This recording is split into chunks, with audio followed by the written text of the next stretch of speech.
আসসালামু আলাইকুম, কেমন আছেন সবাই? আজকে আজকে আসলাম জমির মধ্যে। আমাদের এখানে দেখেন পুরাটাই জমি।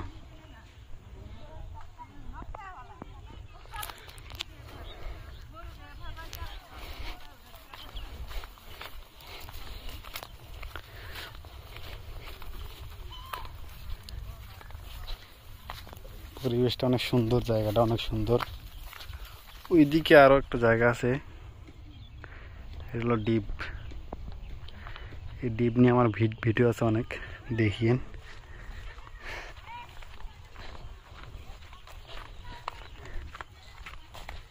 ডিপে কিভাবে পানি ওঠে।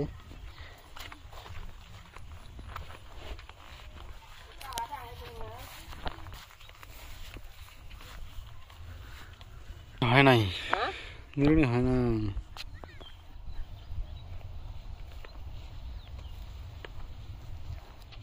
নিরাইলেও তোমার কোনোদিন এই জায়গা হয়।